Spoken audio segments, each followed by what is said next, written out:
सत्य और आत्मचिंतन का महत्व आज की दुनिया में हर कोई अपनी उपस्थिति दर्ज कराने के लिए बेचैन है। सोशल मीडिया पर दिखना, दोस्तों के बीच चर्चा में रहना और समाज में अपनी पहचान स्थापित करना सबके लिए महत्वपूर्ण बन गया है। लेकिन क्या आपने कभी सोचा है कि असली सफलता दिखावे में नहीं बल्कि कर्म और ध्यान में छिपी होती है।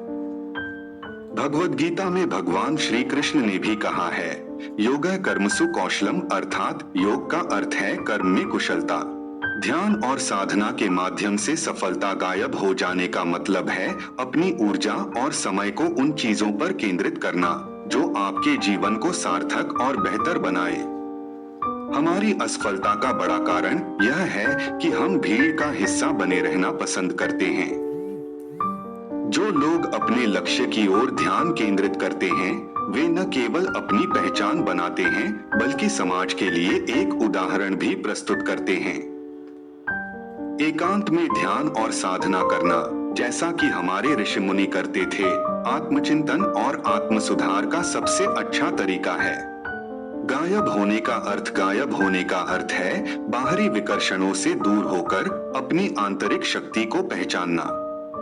महर्षि वाल्मीकि और वेदव्यास जैसे महान विद्वानों ने भी अपने जीवन के एकांत में ध्यान और चिंतन के माध्यम से समाज को महान ग्रंथ दिए। स्वयं पर विश्वास हिंदू धर्म हमें यह सिखाता है कि आत्मा अजरमर है। यदि आप अपनी आत्मा की शक्ति को पहचान लें, तो आप किसी भी कठिनाई का सामना कर सकते हैं। रामायण में भगवान श्री राम ने अपनी कठिन परिस्थितियों में भी धैर्य और दृढ़ता बनाए रखी। महाभारत में अर्जुन ने जब अपने आत्मविश्वास को वापस पाया, तभी वे युद्ध में विजय प्राप्त कर सके।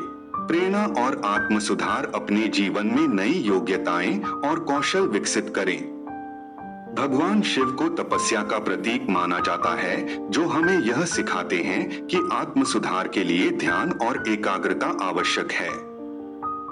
श्री कृष्ण का जीवन भी यह संदेश देता है कि आत्मनियंत्रण और कर्तव्यनिष्ठा से ही जीवन को सार्थक बनाया जा सकता है। आलोचनाओं से ऊपर उठें। जो लोग दूसरों की राय की परवाह किए बिना अपने कर्तव्यों पर ध्यान केंद्रित करते हैं, वही सच्ची सफलता प्राप्त करते हैं। जैसे गंगा जी सब बाधाओं को पार करते हुए अपना प्रवाह बनाए रखती हैं, वैसे ही हमें भी जीवन के प्रवाह में अपनी दिशा बनाए रखनी चाहिए। ध्यान और योग के व्यावहारिक तरीके। हर दिन ध्यान के लिए समय निकालें। भगवद गीता, उपनिषदों और अन्य धार्मिक ग्रंथों का अध्ययन करें।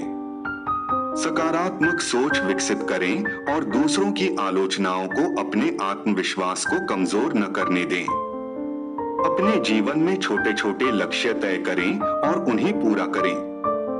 निष्कर्ष, जीवन में सफलता और संतोष के लिए बाहरी दिखावे को छोड़कर आत्मचिंतन और सच्चे प्रयासों पर ध्यान केंद्रित करें। गायब हो जाना का अर्थ है अपने भीतर झांकना, अपनी ऊर्जा को सही दिशा में लगाना और आत्मा की शक्ति को पहचानना। यही हिंदू धर्म का सच्चा संदेश है। इस नए रूप में यह सामग्री हिंदू धर्म की शिक्षाओं और उदाहरणों के अनुसार आपके विचारों को प्रस्तुत करती है।